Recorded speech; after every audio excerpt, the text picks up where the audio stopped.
Hi, this is Joe again with another review. For the subject of this video, we'll be discussing a 1983 TV film, a TV movie that aired on ABC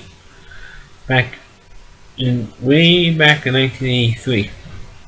It was called The Day After. Now, this particular film I referenced in my review of the movie War Games because it came out the same year as the TV movie The Day After aired. So it's not exactly the same premise, but it's almost about the same topic as a nuclear war between the United States and Russia. Now, War Games didn't actually went through with it because it was averted. In this case, for this movie, it wasn't averted.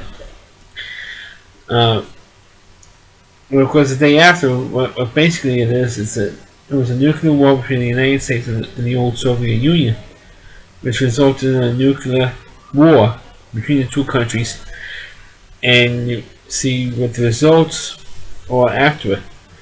And this aired with very, very little commercial interruption, and the whole country was pretty much talking about this TV film.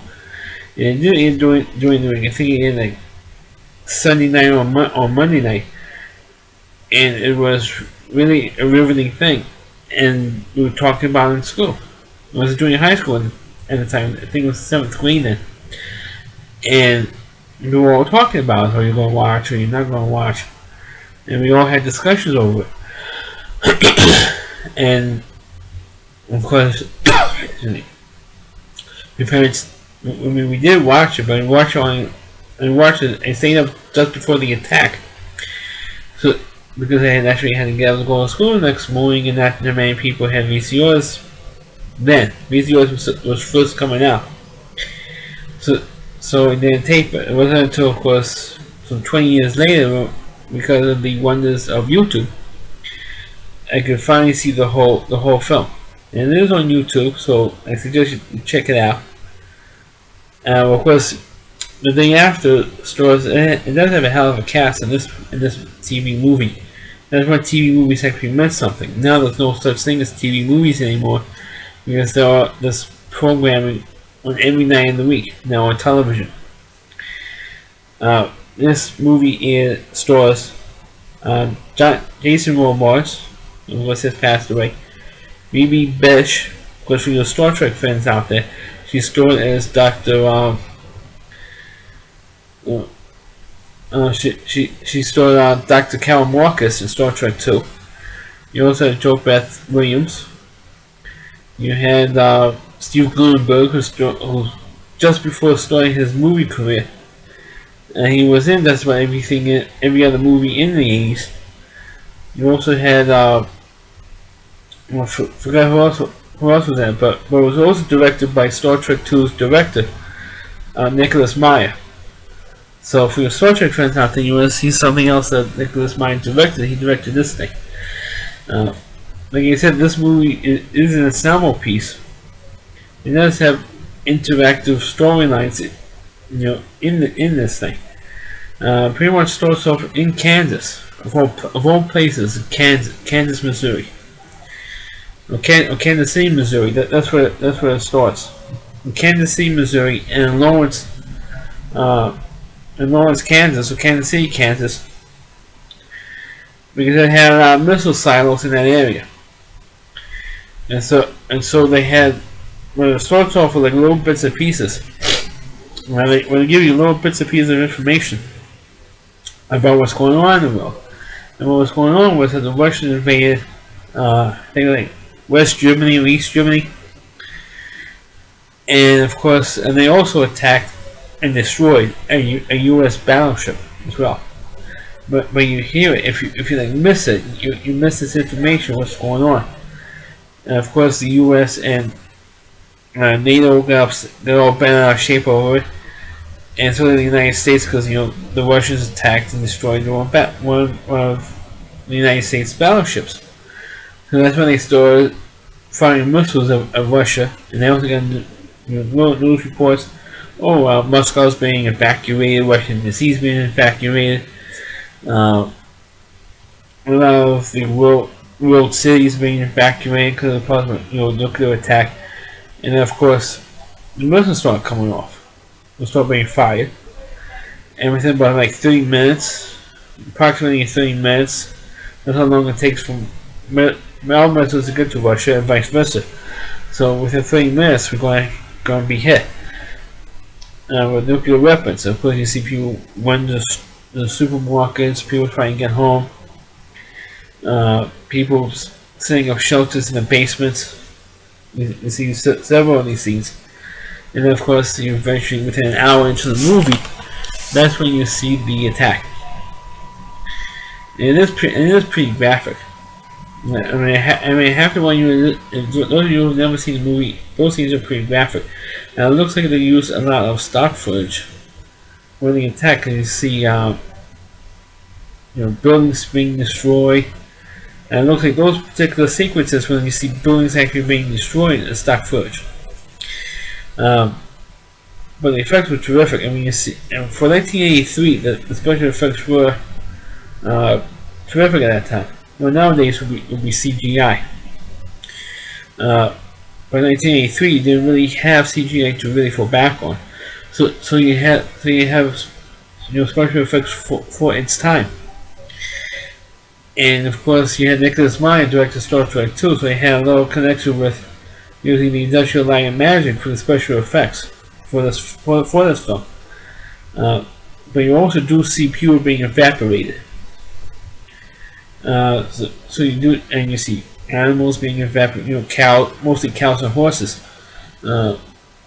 being blown up, being evaporated by the power of the nuclear missiles. And of course, you see, the people who were survivors saying, "Hey, how we're going to survive out on after this?"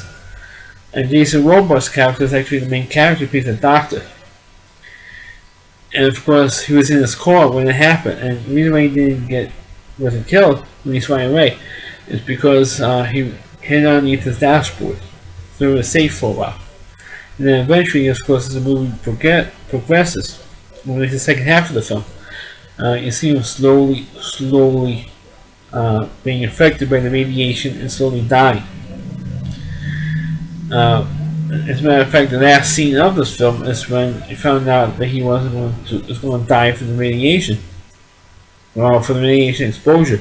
So he goes to what's left of his house, and there were some stragglers staying practically in the area where his house was supposed to be. And he says, "Get out!" And he says to him, "Get!" In that famous raggedy voice of his, "Get out of my house!" Because they didn't want to stay there, and then he broke down in his character. He breaks down crying, and that's how the movie ends.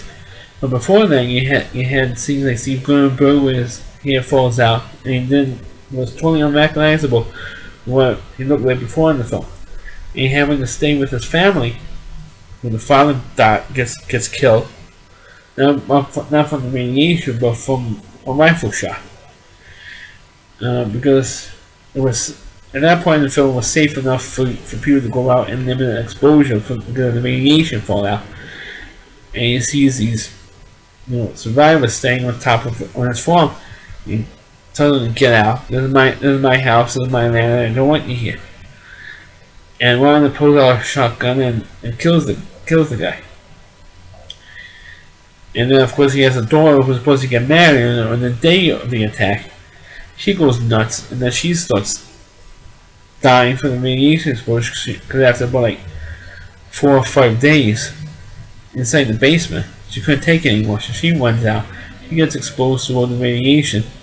Her and Steve Guttenberg's character. And of course by the end of the movie you see them getting all affected with all the radiation burns on their faces, and the hair, both of them were falling out in clumps. And you also have this other storyline of subplot with a soldier who was also dying. He couldn't keep any food down because he kept throwing it up because of radiation sickness. So it's a pretty harrowing movie. But after the attack, and after a few minutes afterwards, like the first 20 minutes or 30 minutes afterwards, it starts to die down pretty quickly. At least for me, it dies down pretty quick. point upon, I don't offend anybody by saying that, but it starts to really wind down pretty fast. It starts getting really boring, especially after the attack, and I think the first 20 or 30 minutes afterwards is really starts to get boring really quick, and it drags. This movie drags. But I'm not saying it isn't good. It does. The whole story gets completely dragged out, and it's like I don't see maybe like 20 minutes too long. Maybe 20 to 30 minutes too long. That's because of the fact that it drags on. But it does have John Lithgow in it. I know you didn't mention him. John Callum, who played the guy who I mentioned it. That I just mentioned, he gets killed on his farm. You also had Amy Madigan, from the movie Field of Dreams. She was in, and she plays a pregnant woman in the movie of all things. But the film itself, I thought it was a really damn good movie, and it was well talked about. It was pretty controversial at its time because it was at the height, like I said at the top of the video. It was at the time when you had possible nuclear war between the Soviet Union and the United States. So you could have had faced that situation here at that time. I know nowadays we're thinking of Muslim terrorists attacking us, which recently just happened in Paris. But that type of stuff could have happened here, and now we don't think of nuclear war anymore. Except for when Iran might hit Israel first, then the United States with nuclear missiles. I'm telling you, that's probably what's going to happen today. It's probably from Iran, or we can't think of some of Milan because he's dead now. But one of these other, or from ISIS maybe. Might hit us with nuclear weapons now. But by 1983, this was really a really serious thing that could have happened then. But thankfully it didn't happen then, but the world changed in the 32 years since this movie hit here. But it's still a compelling story and a compelling movie. But particularly because of the cast. It was more than anything else, but the actors was in this thing. And this was one of the first serious movie roles that Steve Guttenberg had. Especially back then in the 80s, when right after that he did a whole bunch of comedies, like the Police Academy movies, and A Female and a Baby. But this one, he really did some serious acting in this one, and he was pretty damn good in this role. Even though it was a small role compared to the roles he ever had in other films, but he did a pretty good job with the material he had, and the other actors were pretty damn good too. One particular character that was kind of annoying to me after be watching this thing last night was there was this little girl who in the Dornberg family, that was like the real main family was really focused on, other than Jason Robards' character. And after the attack, like I said earlier, was stuck in the basement for I don't know how many days in a row, like almost a week in this basement. And the father goes, "Well, can we go outside already? I wonder if it's sunny out." And we're asking him, wondering if it's okay to go out. And the father goes, played by John Callum, who's also a very good actor, or character actor. And he says, well, I don't know, honey. I don't know that much about radiation. You should go. And she's about like 12 or 15-year-old girl. I mean, she should know something about radiation. She goes, "Oh, what's radiation, Dad?" And maybe that was kind of after what happened. She doesn't know about what radiation is. I mean, come on, I couldn't explain to her in the 5 days. I mean, come on. What the hell are you going to talk about for 5 days? If you're stuck in the basement for 5 days, you got to talk about, how unsafe it is. And then when the daughter or the oldest daughter is supposed to get married, when she wins out, and Guttenberg says, "Look, we can't taste it, we can't see it, we can't feel it, but we're getting killed right now. With the radiation, it's going through you, it's going through me, it's attacking ourselves, it's attacking everything." So So there was and then of course, sure enough, the two of them were sick enough. It looks like they're going to be dying right at the end of this movie because they were affected by how they were affected by this radiation, for the radiation fallout. But like I said, this movie was very, very good, very harrowing, and it is a depressing film. There was one film I did review on earlier called On the Beach. This is also a similar topic, but it wasn't in such graphic fashion as the day after was, because the On the Beach movie with run a review of Gregory Peck and Anthony Hopkins in, that was more subtle. This was not subtle at all. This was like in your face stuff.